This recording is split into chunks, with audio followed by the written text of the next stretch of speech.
Hello, YouTube. Salivate Metal here with a rare departure from the subject of metal, quote unquote, to discuss politics. The candidate who I supported for president, Ted Cruz, has decided to officially not endorse Donald Trump for president. But most people think this is a surprise considering the bitter rivalry between the two candidates. However, he never said once that he was not going to endorse Donald Trump. Even in his convention speech, people mistook that because he didn't come out and say, vote for Donald Trump, he said to vote your conscience. And the only one who properly interpreted that statement was the follow-up speaker of the night, who was Newt Gingrich, who said there's only one viable option to vote your conscience, and that is Donald Trump. So with that being said, the reasons for his endorsement, I'm going to read this statement that he posted on his Facebook page because I think it's important. I'm going to read it word for word, and then I'm going to talk about why this is important for not only those of us here in the United States who believe in freedom, limited government, and the Constitution, but also for people around the world who believe in these things as a sort of a message of limited government for your countries as well, and then also about a fight that Ted Cruz is engaged in right now that will have a profound effect on freedom of speech issues, and which I'll get into momentarily. Let me read this statement. This election is unlike any in our nation's history. Like many other voters, I've struggled to determine the right course of action in this general election. In Cleveland, I urge voters, please don't stay home in November. Stand and speak and vote your conscience. Vote for candidates up and down the ticket whom you trust to defend our freedom and to be faithful to the Constitution. After many months of careful consideration of prayer and searching my own conscience, I have decided that on Election Day I will vote for the Republican nominee, Donald Trump. I've made this decision for two reasons. First, last year I promised to support the Republican nominee, and I intend to keep my word. Second, even though I have had areas of significant disagreement with our nominee, by any measure, Hillary Clinton is wholly unacceptable. That's why I've always been never Hillary. 6 key policy differences inform my decision. First, and most important, the Supreme Court. For anyone concerned about the Bill of Rights, free speech, religious liberty, and the Second Amendment, the court hangs in the balance. I spent my professional career fighting before the court to defend the Constitution. We are only one justice away from losing our most basic rights. And by the way, there's a vacancy right now. And the next president will appoint as many as 4 new justices. We know without a doubt that every Clinton nominee would be a left-wing ideologue. Trump, in contrast, has promised to appoint justices in the mold of Scalia. For some time, I've been seeking greater specificity on the issue, and today the Trump campaign provided that, releasing a very strong list of potential Supreme Court nominees, including Senator Mike Lee, who basically is Ted Cruz's soulmate in the Senate, who would make an extraordinary justice and making an explicit commitment to nominate only from that list. This commitment matters, and it provides a serious reason for voters to support Trump. And I'll stop there to say that Mike Lee would be an excellent choice, but so would Ted Cruz. But in a previous statement, he declined that and basically shot that down because I think Donald Trump, I think that would probably be one place where Ted Cruz would probably be most effective. Secondly, Obamacare. The failed health care law is hurting millions of Americans. If Republicans hold Congress, leadership has committed to passing legislation repealing Obamacare. Clinton, we know beyond a shadow of a doubt, would veto that legislation. Trump has said he would sign it. Third, energy. Clinton would continue the Obama administration's war on coal and relentless efforts to crush the oil and gas industry. Trump has said he will reduce regulations and allow the blossoming American energy renaissance to create millions of new, high-paying jobs. Fourth, immigration. Clinton would continue and even expand President Obama's lawless executive amnesty. Trump has promised that he would revoke those illegal executive orders. Fifth, national security. Clinton would continue the Obama administration's willful blindness to radical Islamic terrorism. She would continue importing Middle Eastern refugees whom the FBI cannot vet to make sure they are not terrorists. Trump has promised to stop the deluge of unvetted refugees. 6. Internet freedom, and this is very important. Clinton supports Obama's plan to hand over control of the internet to an international community of stakeholders, including Russia, China, which China, by the way, has banned YouTube, and Iran. Just this week, Trump came out strongly against that plan and in support of free speech online. There are 6 vital issues where the candidates' positions present a clear choice for the American people.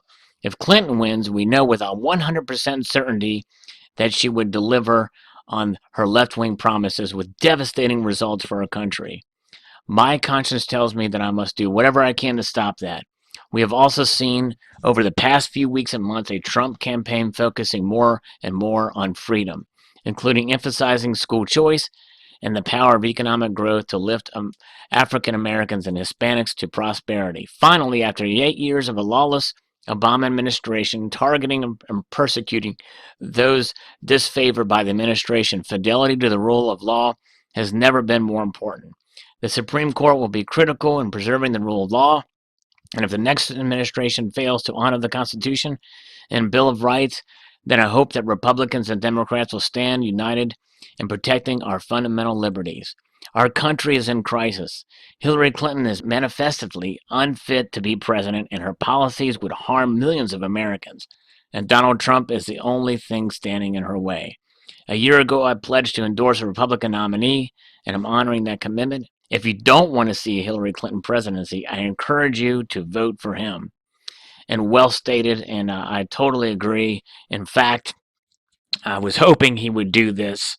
And I said to hardcore Trump supporters the night of that speech, I said, that doesn't mean he's not going to vote for them. And in fact, if I know Ted Cruz, he will vote for him because of the alternative, which is Hillary Clinton. And there is no other alternative.